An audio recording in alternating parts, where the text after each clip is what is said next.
Bonjour à toutes et tous et bienvenue dans cette vidéo de mécanique sur le cours sur les changements de référentiel et qui va vraiment constituer une sorte d'aboutissement de toutes les vidéos qu'on a fait jusqu'à présent et qui va nous permettre d'appliquer les lois de la dynamique en référentiel non galiléen. Donc avec tout ce qu'on a vu jusqu'à présent, on va maintenant être capable d'énoncer les lois de la mécanique, les lois de la dynamique, comme par exemple la seconde loi de Newton, dans un référentiel non galiléen. Alors je vais vous donner un exemple précis. Imaginons que vous vouliez vous intéresser au mouvement d'un petit pendule qui est accroché dans une voiture. Eh bien, vous avez deux choix, soit vous faites l'étude depuis le sol, depuis un ensemble d'observateurs qui sont sur le sol, ce qu'on appelle le référentiel terrestre, mais c'est pas forcément simple d'étudier le pendule dans ce référentiel-là, puisque ce pendule est en mouvement, dans une voiture qui est elle-même en mouvement par rapport au sol, et cette voiture, par exemple, ici, elle se déplace vers la droite et elle accélère. Sa vitesse augmente au cours du temps. Et donc, vous voyez bien qu'étudier ça depuis le sol, c'est compliqué puisqu'on a une composition de mouvement, un pendule en mouvement dans une voiture elle-même en mouvement par rapport au sol. Donc, ça peut être beaucoup plus facile de l'étudier, ce mouvement du pendule, depuis le référentiel de la voiture, c'est-à-dire un ensemble d'observateurs qui sont immobiles dans la voiture. Et là, ils étudient le mouvement du pendule. Toutefois, si la voiture est en train d'accélérer par rapport au sol, le référentiel de la voiture n'est pas galiléen. Donc on ne sait pas, a priori, appliquer les lois de la dynamique dans ce référentiel, sauf si on écrit la loi de composition du mouvement, la loi de composition des accélérations, qui va nous permettre en fait de voir qu'il va être possible d'adapter la seconde loi de Newton dans le référentiel non galiléen afin d'étudier le mouvement de ce pendule. Et c'est ce qu'on va faire dans ce cours. On va mettre en évidence la nouvelle version d'un certain nombre de lois de la dynamique lorsqu'on travaille en référentiel non galiléen. On va voir qu'en fait, il va suffire d'ajouter deux nouvelles forces aux lois usuelles pour traduire le fait qu'on est en référentiel non galiléen. Et puis donc, on pourra résoudre toute une nouvelle gamme de problèmes avec cette théorie-là. Donc, allons-y, montrons comment tout ça se met en œuvre. Alors, rappelons tout d'abord les résultats principaux de ce cours. Nous nous intéressons au mouvement d'un point M, et pour décrire un mouvement, il nous faut des observateurs, ce qu'on appelle un référentiel. Donc des observateurs fixes les uns par rapport aux autres.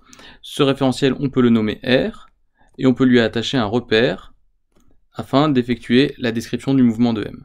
Mais ce choix d'observateurs est a priori arbitraire, et on pourrait s'intéresser à un autre ensemble d'observateurs immobiles les uns par rapport aux autres, qui définirait un référentiel R', auquel on pourrait également attacher un repère.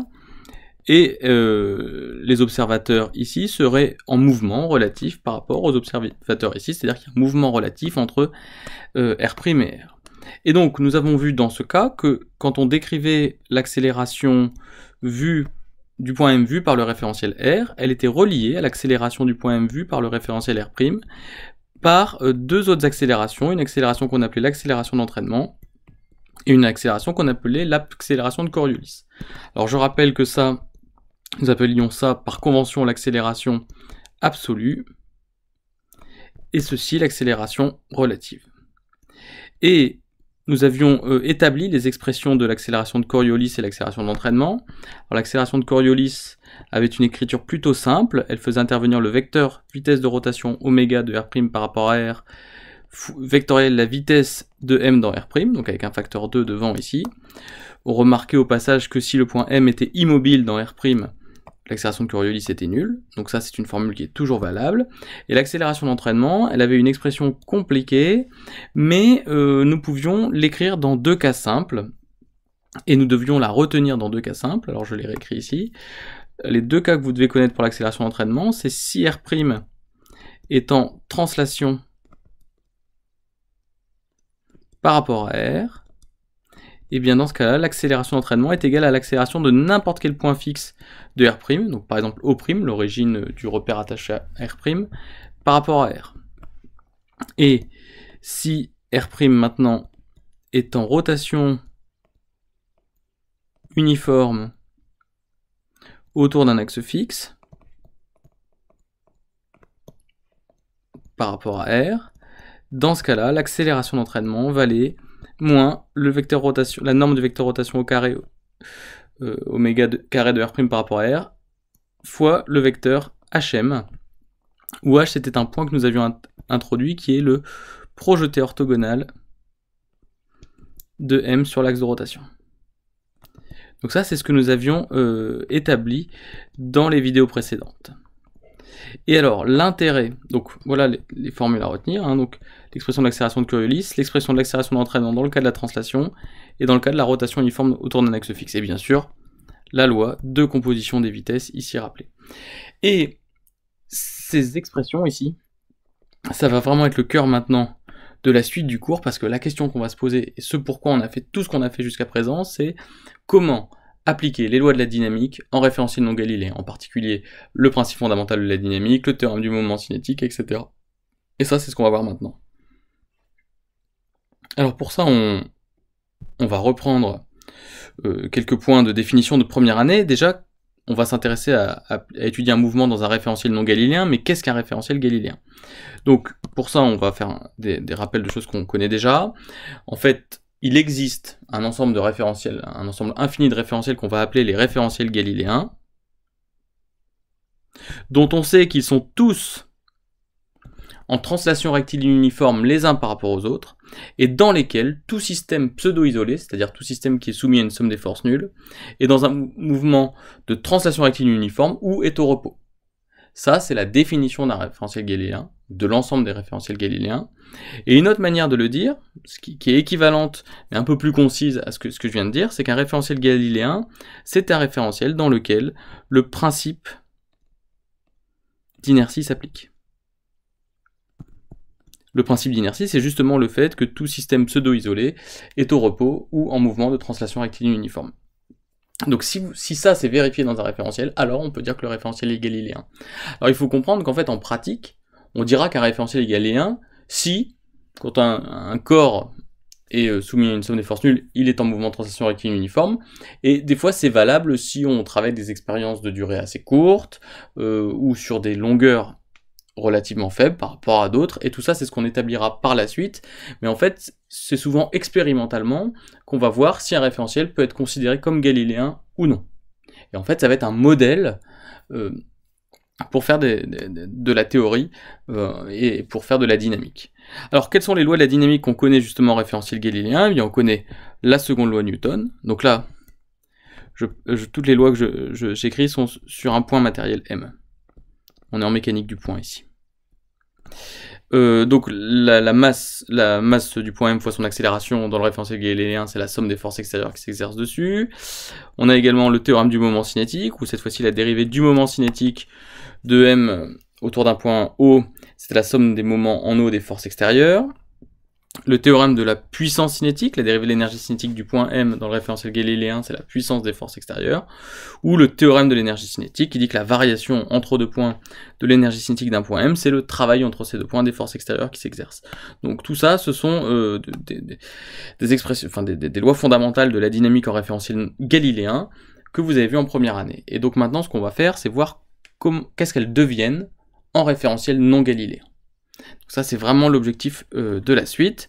Alors, pour toute la suite, on va à chaque fois se donner un référentiel galiléen et un référentiel non galiléen en mouvement relatif par rapport au référentiel galiléen.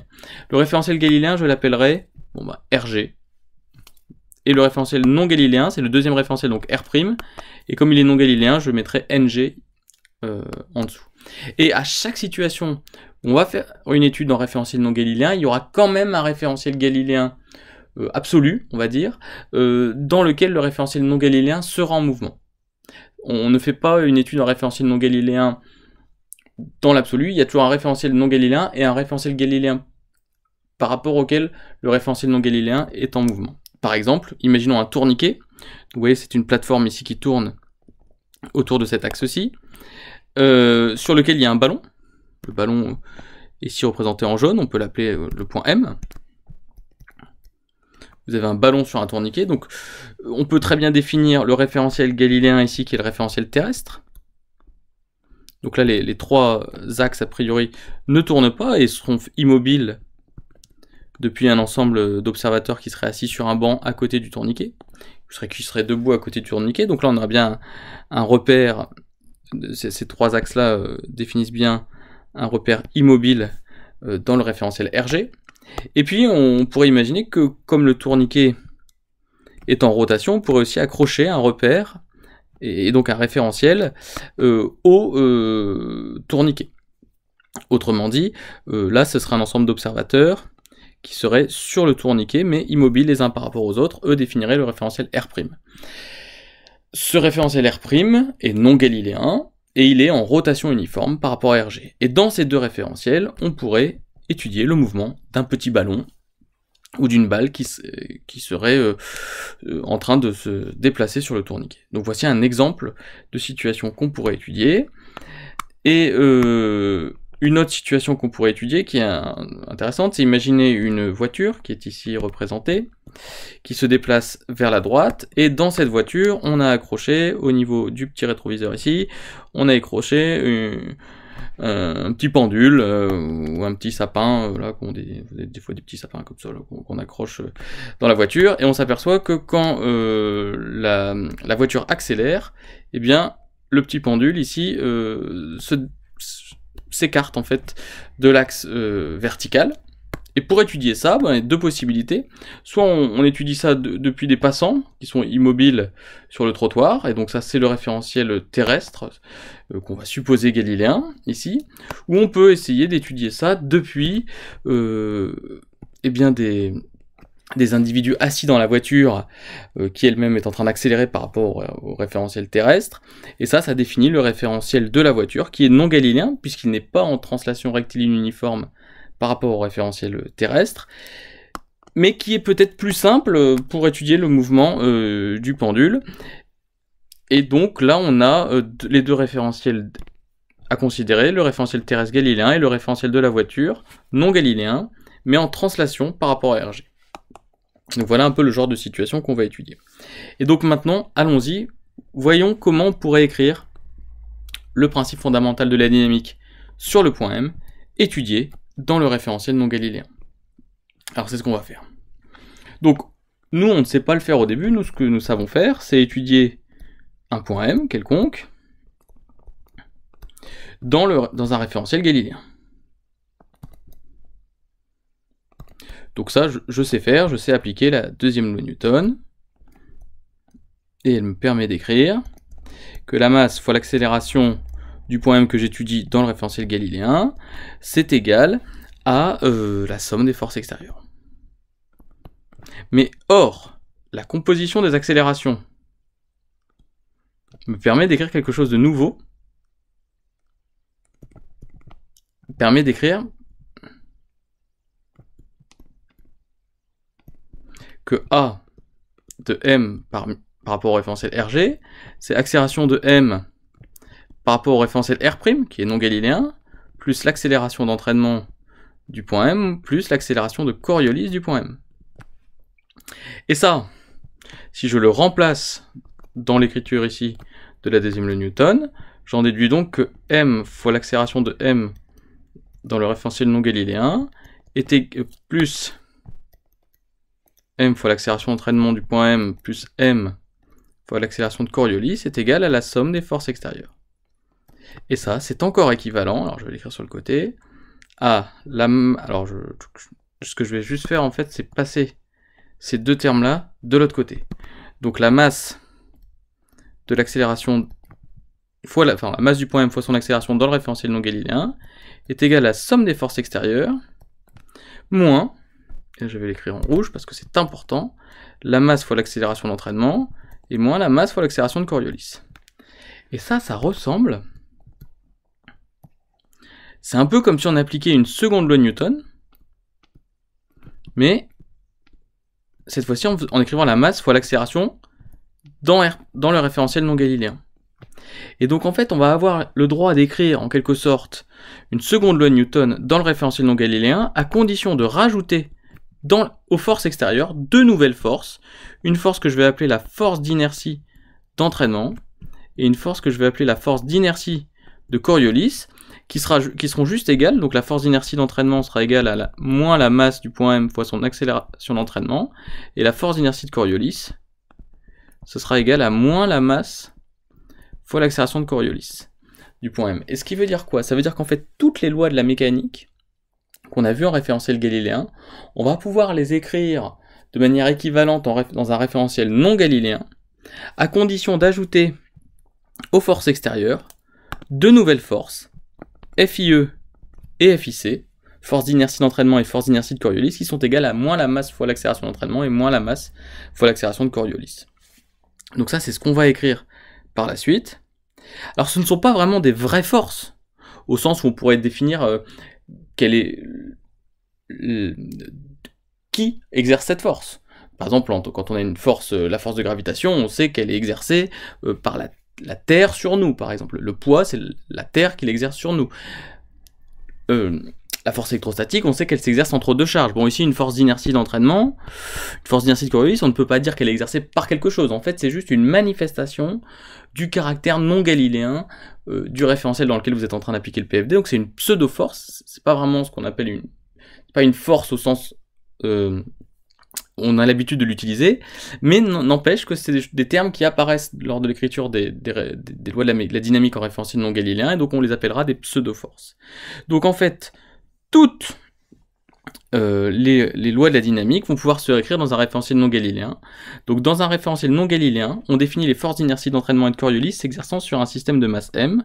La force d'inertie de Coriolis, c'est moins la masse fois l'accélération de Coriolis du point m, donc et la force d'inertie d'entraînement, c'est moins la masse fois l'accélération d'entraînement du point m que vous êtes en train d'étudier. Et donc là, eh bien, quand on veut écrire le PFD, il suffit, la seconde loi de Newton, il suffit de rajouter ces deux forces. Quand vous écrivez le théorème du moment cinétique, il suffit de rajouter le moment en eau de la force d'inertie d'entraînement et le moment en eau de la force d'inertie de Coriolis. Pareil pour le théorème de la puissance cinétique, vous rajoutez la puissance de la force d'inertie d'entraînement et la puissance de la force d'inertie de Coriolis. Et enfin, pour le théorème de l'énergie cinétique, vous rajoutez le travail de la force d'inertie d'entraînement et le travail de la force d'inertie de Coriolis. En fait, vous pouvez réutiliser tous les théorèmes de la mécanique en rajoutant juste ces deux forces. C'est vraiment ça qui est hyper puissant et hyper simple en fait dans cette théorie, qui est élégant.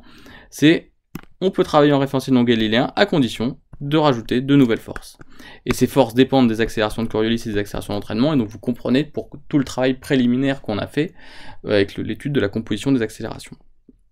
Alors, bien entendu, si R'Ng est en translation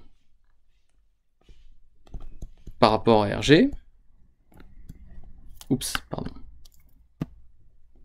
on sait que l'accélération d'entraînement, c'est l'accélération de O', donc l'origine du repère associé à R'Ng, par rapport à Rg.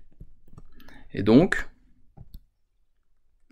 la force d'inertie d'entraînement, c'est moins m fois l'accélération d'entraînement, et donc elle vaut juste moins m fois l'accélération d'un point O', du point O' par rapport à Rg. Si on est toujours dans ce cas, l'accélération de Coriolis, eh bien, elle est nulle, car le vecteur vitesse de rotation de R'Ng par rapport à Rg, dans un cas de translation, vaut le vecteur nul. Et donc, la force d'inertie de Coriolis, dans ce cas-là, sera nulle. Sera égal au vecteur nul. Donc voilà le premier cas. Et le deuxième cas, si maintenant vous êtes dans un cas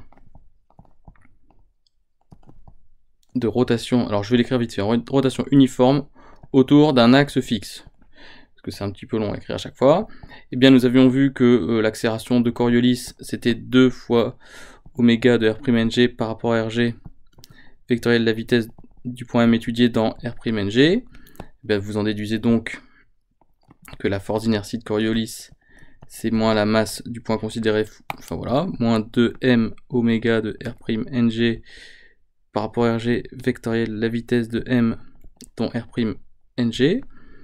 Et de la même manière, l'accélération d'entraînement, vous aviez trouvé que c'était moins oméga carré de R'Ng par rapport à Rg fois le vecteur hm avec h le projeté de m sur l'axe de rotation. Donc la force d'inertie d'entraînement, c'est égal à m oméga carré de R'Ng par rapport à Rg fois le vecteur hm. Et ça, on en reparlera, parce que c'est quand même une force très particulière. Vous l'avez peut-être reconnu, c'est la force centrifuge. Mais on en reparlera. Puisque en effet, si vous avez un référentiel R' qui tourne comme ça, autour d'un axe, que vous avez un point M ici, cette force, elle a tendance à faire éloigner le point M de l'axe de rotation, donc c'est ce qu'on appelle la force centrifuge, mais on en reparlera sur les exercices. Je rappelle que le vecteur H est ici, donc vous voyez bien que cette force est collinaire et de même sens à HM, donc elle va vers la droite, et voilà, c'est ce qu'on appelle communément la force centrifuge. Donc on en reparlera, mais avant ça, on va s'intéresser au fameux pendule qui était dans la voiture, là. Donc vous avez la voiture, comme ça, et puis on a accroché un petit pendule ici, et la voiture accélère vers la droite. Donc là j'ai A égale AUX, et dans un premier temps, alors dans la voiture décélère, pardon, donc elle est en train de freiner, donc là ça veut dire qu'on va faire dans un premier temps A négatif, donc en fait le vecteur accélération lui serait plutôt comme ça. Je vais le mettre comme ça, A égale... Oh, comment je vais écrire ça? Attendez. Je vais dessiner juste le vecteur accélération ici, A égale AUX avec A négatif. Voilà. Et donc je vais poser un vecteur UX bien sûr vers la droite. Donc par contre la vitesse de la voiture est comme ça. Vous avez une voiture qui avance vers la droite, mais qui est en train de freiner. Donc son vecteur accélération est bien vers la gauche. Et on se demande, ce pendule, quand on est en train de freiner, est-ce qu'il va rester comme ça? Est-ce qu'il va plutôt aller comme ça vers la droite, ou plutôt comme ça vers la gauche? Alors on peut raisonner intuitivement, mais là on va essayer de le poser proprement. Et bien donc pour cela, bon, on pourrait étudier la situation depuis le référentiel RG galiléen. Donc ça c'est, on va définir RG, donc on va bien définir les deux référentiels. Le référentiel terrestre galiléen, mais c'est pas facile de le faire dans le référentiel terrestre galiléen parce que il faut étudier le mouvement de la voiture, tout ça. On a un pendule qui est dans une voiture, le pendule en mouvement dans une voiture qui elle-même est en mouvement par rapport à RG, c'est un peu compliqué. Donc on va plutôt s'intéresser à un référentiel plus facile, qui est le référentiel, alors je dessine plus les observateurs, c'est plus la peine, R'Ng, qui est associé à la voiture et auquel je greffe un référentiel comme ça. Donc à chaque fois qu'on va faire un problème de dynamique en référentiel non galiléen, il faut définir proprement les deux référentiels que vous utilisez. Donc là, ça va être le référentiel de la voiture, qui est donc non galiléen, et vous allez définir aussi le mouvement relatif des deux, parce que tout va dépendre de ça. Et R'Ng est ici en translation par rapport à RG. Alors, ça implique tout de suite que la vitesse de rotation de R'Ng par rapport à Ng est nulle, et donc que l'accélération de Coriolis est nulle, et donc qu'il n'y a pas de force de Coriolis ici sur le point M. Alors, j'ai oublié aussi quelque chose. La force de Coriolis, il faut dire sur qui elle s'applique, et donc il faut bien dire à qui on s'intéresse, et que donc, comme toujours, quand on fait de la dynamique, on définit bien le système étudié, c'est le point M, c'est l'extrémité du pendule.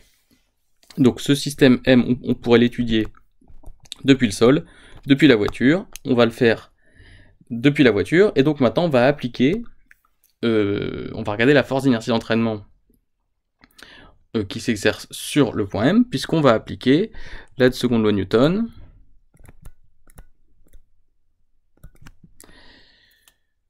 dans R'Ng, donc dans le référentiel de la voiture. Alors, on va pas vraiment appliquer jusqu'au bout la seconde loi Newton, mais on va voir les forces qui apparaissent. Il y a la force d'inertie d'entraînement qui apparaît, qui est moins la masse fois l'accélération d'entraînement. Alors, c'est quoi l'accélération d'entraînement ici? C'est l'accélération d'un point fixe de R'G, par exemple le point O' ici. Mais comme on est en translation, tous les points de la voiture, tous les points fixes dans la voiture, donc tous ces points-là, ont la même accélération par rapport au sol, qui est tout simplement A. Donc, ça, c'est égal à moins la masse fois l'accélération A, l'accélération de la voiture par rapport au sol.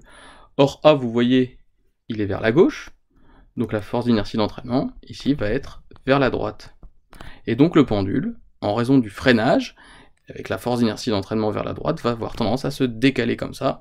Et donc lors du freinage, donc on peut refaire le petit dessin, hop, comme ça, la vitesse V comme ça, l'accélération A comme ça de votre véhicule, par rapport au sol, et bien vous aurez donc en fait un pendule qui sera un petit peu vers la droite, comme ça. Alors, en fait, c'est comme si lui ne voulait pas freiner, en fait, essayer de persévérer dans son élan, en fait, et donc lui va avoir tendance à aller plus vers la droite, parce que la force d'inertie d'entraînement sera orientée ainsi. Vous voyez tout de suite que si maintenant la voiture se met à accélérer, c'est-à-dire que la voiture réaccélère, et bien cette fois-ci la force d'inertie d'entraînement va aller plutôt vers la gauche, et le pendule va s'orienter comme ça. Bon, c'était pas ce qui était demandé, mais on voit bien les deux comportements du pendule selon que l'accélération soit vers la droite, l'accélération de la voiture par rapport au sol soit vers la droite ou vers la gauche. Alors ici, je remets la question telle qu'elle était posée. Donc on a la force d'inertie d'entraînement ici, et l'accélération A de la voiture qui est vers la droite.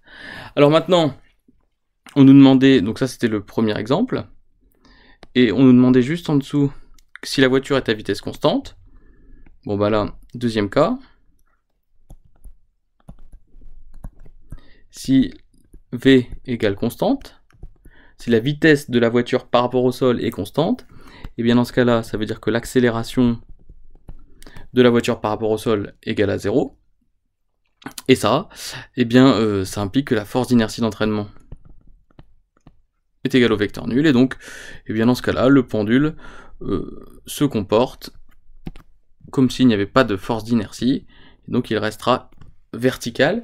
Finalement c'est assez cohérent, parce que si la vitesse ici est constante, alors le référentiel de la voiture est en translation rectiligne uniforme par rapport au sol, et donc il est lui-même galiléen, et donc le pendule se comporte comme dans un référentiel galiléen, et donc s'il était au repos, il reste au repos comme ça de manière verticale. Donc voilà déjà une première étude très qualitative de l'application des lois de la dynamique en référentiel non galiléen. On va résumer un peu la méthode sur comment étudier dans un cas général un système dans un référentiel non galiléen. Tout d'abord, vous devez bien définir le référentiel galiléen absolu qui sert de référence et le référentiel non galiléen dans lequel on va mener l'étude. Ça, c'est vraiment important de bien définir les deux. On fait jamais une étude dans un système, dans un référentiel non galiléen seul. Il faut toujours faire une étude dans un référentiel non galiléen dont on précise le mouvement par rapport à un référentiel galiléen. Et puis, bien sûr, on définit le système comme d'habitude, donc un système ponctuel, a priori, le point que vous étudiez dans ces deux référentiels. Et bien entendu, on repère le mouvement relatif entre les deux référentiels. Est-ce que c'est une translation? Est-ce que c'est une rotation uniforme autour d'un axe fixe? A priori, vous ne serez que dans ces deux cas-là, dans le cadre du cours. Et ensuite, à l'aide des formules des chapitres précédents, on détermine l'accélération d'entraînement et l'accélération de Coriolis, et donc vous en déduisez l'expression des forces d'inertie d'entraînement et de Coriolis. Une fois que c'est fait, vous n'avez plus qu'à appliquer la loi de la physique désirée, donc la seconde loi de Newton, un théorème énergétique, un théorème du moment cinétique, en introduisant les deux forces d'inertie, et puis vous résolvez comme tout problème de mécanique habituelle. Et donc,